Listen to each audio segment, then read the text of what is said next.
How's it going, guys? Brandon with YOLO Outdoors again. So I've seen a lot of questions and a lot of information passed around on the internet on do-it-yourself fishing pole holders.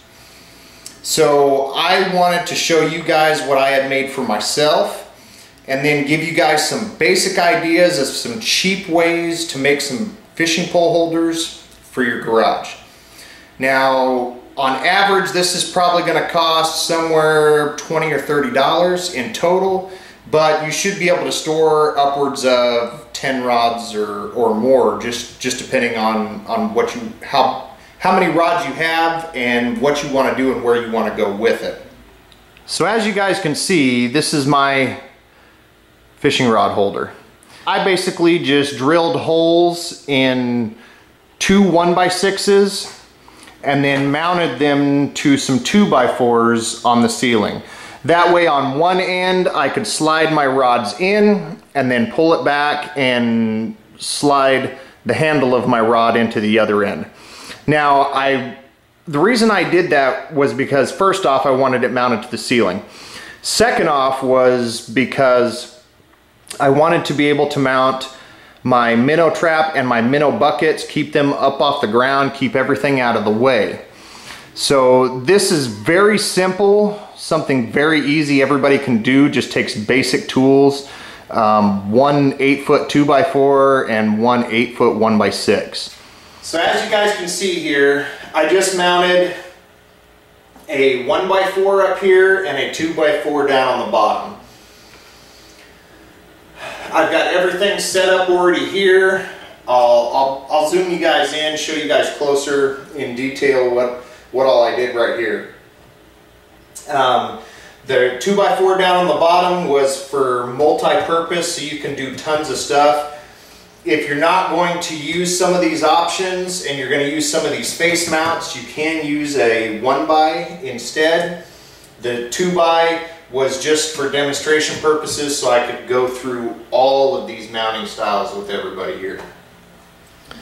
So bringing you guys in here, you can see on this 2x4, what I wanted to do was show you guys everything that I had done here.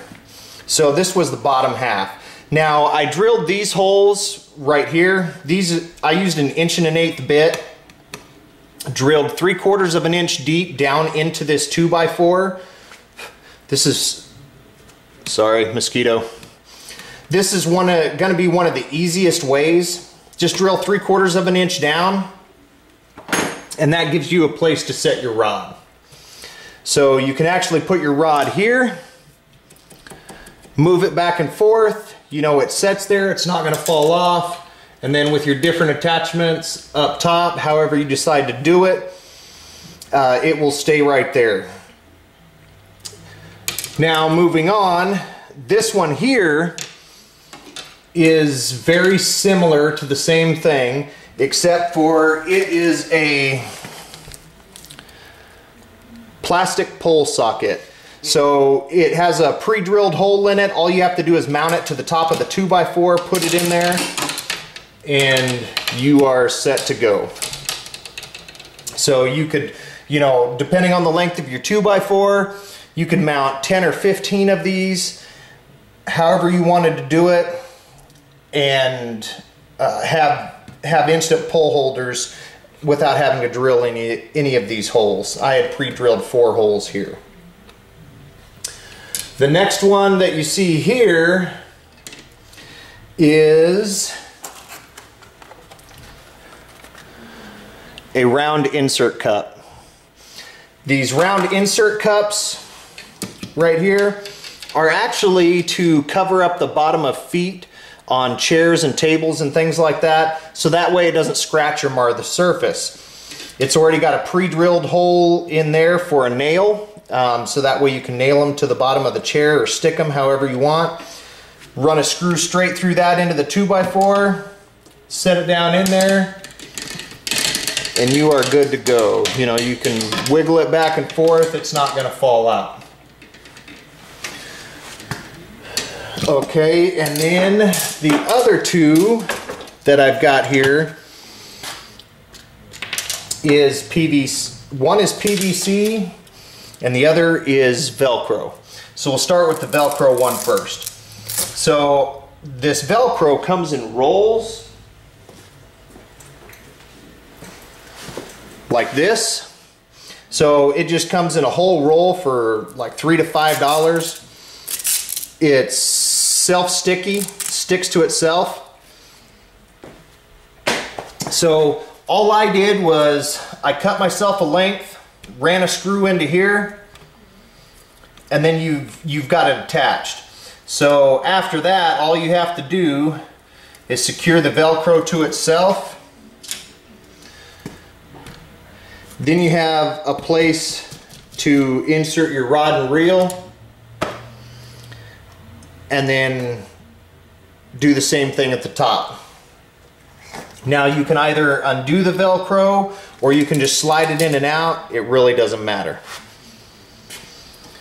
Okay, so with this PVC, what I did to mount this PVC is I just cut some chunks of 1¼ PVC, about 3 inches in length. I took a 1/2 inch drill bit. I drilled a hole through the PVC here, so that way you could run the screw in the back side of the PVC back here and mount it to the actual wood. Now I've seen where people have mounted stuff like this either to the ceiling or to the actual wall itself, so that way they didn't have to use any 2x4s or anything like that. But same concept with this one. You just slide it down in, slide it in at the top end, and you're good to go. So now onto the top end up here. So you'll see I did the same thing with PVC here. Now you can either leave it as a solid piece of PVC, and you can just take your rod tip and insert your rod tip all the way up through that PVC and then down in your PVC at the bottom. Or one other way that I wanted to show was on the back side right here. Let me show you that really quick. So on the back side, I actually cut this groove right here. So that groove allows you just to lean the rod in and out of the PVC. So with this groove here, you can just lean the rod in and out of the PVC fairly easy and just insert it into your PVC at the bottom.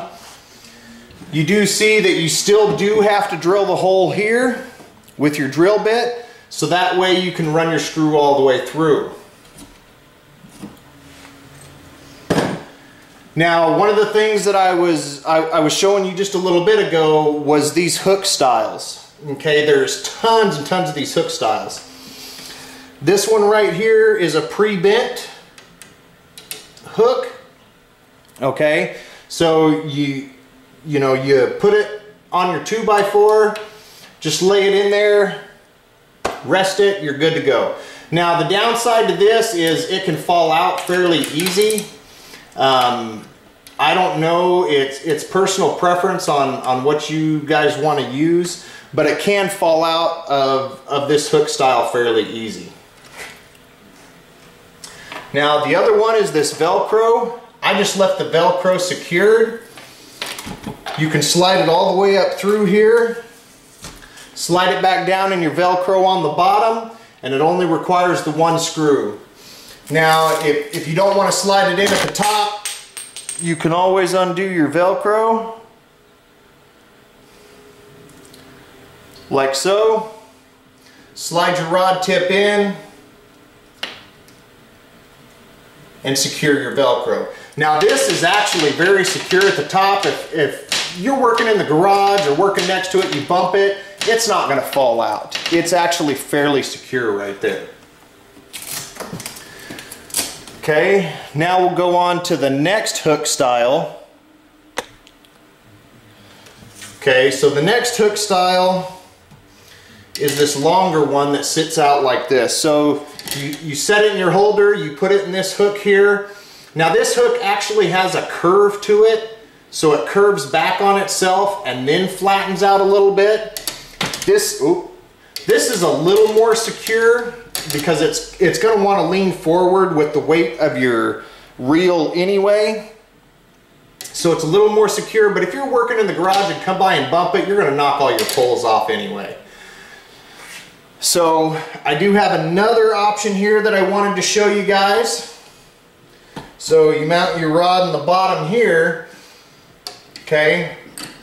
Now this is just a eyelet. So it's a screw eyelet, so you screw the eyelet in, and then this piece right here is just a D-ring. Okay, you can get like a 10-pack of these small little cheap D-rings. I think this is like 1.5 or 2-inch D-ring for like $5 or $6. Okay, they're just aluminum, cheap little D-rings. So what you do is you snap your D-ring onto the eyelet here, and then you can snap your pole in here, leave your pole lay. Okay, you come by, you bump it. Okay, it's very, very secure as well, so it's not going to come out of there. Not going to come out at all. Now, going back over to the PVC over here, the PVC, if you do it this way, is not as secure. I mean, it's still fairly secure if you're over here bumping it where you cut the slit in the back side here. Totally fine. It's still fairly secure. It will come out. But for the most part, it's going to stay in there for the most part, wobbling around if you bump it. Okay. Now, if you do not cut this slit in there and you leave this solid, it's going to wobble around all day. The only downside is you actually have to pick the handle of your rod up, slide it up, and come all the way down to slide it out. That's the only downside. That's why I wanted to show you guys both ways there to be able to do it. Okay, so the downside to the PVC is you can't put just a regular rod in there without a reel, or else it's going to go all the way through. There's several things that you can bypass to do. You can get one of these PVC caps. These PVC caps are 99 cents, $1.05 at some stores, just depending. You can actually put the PVC cap on here on the bottom, and then when you insert your rod, okay, it stays in there. Okay, that way you can store rods without the reel. So the other thing that you can do is you can take just a normal screw.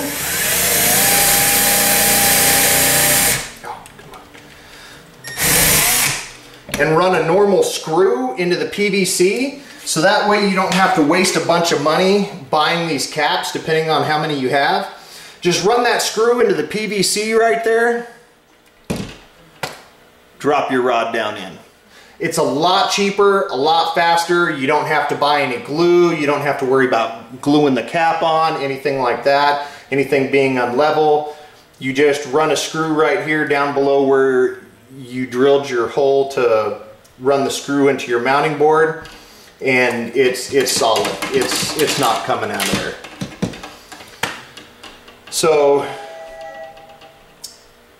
those are some numerous ways to do that. And you can see it will work same way for rod and reel. I recommend spacing these about 5 inches apart between each of these. That way you have enough room for your rod and reel. Now if you want to go closer, you can always go closer, and then you can just take this back a little bit, loosen up your screw, and you can collapse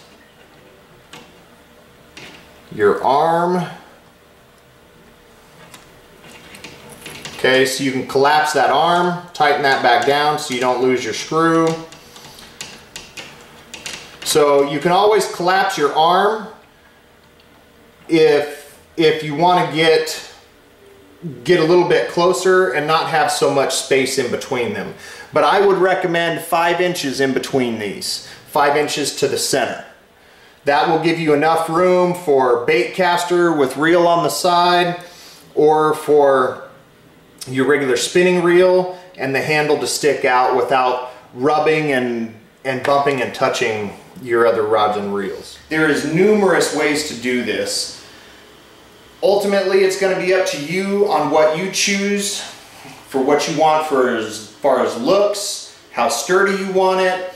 Do you want your rods to move around if you bump into them? Are they out of the way? Do you want to mount them to the ceiling where they're more out of the way? Do you have extra space on a wall? So hopefully this helps you guys out. If you guys need more information, I'll leave information on where to get all the stuff that I got and exactly what I got and what I used down below. If you guys want more information, have questions or comments, leave them down below. Again, thanks for tuning in, and we'll catch you on the next video.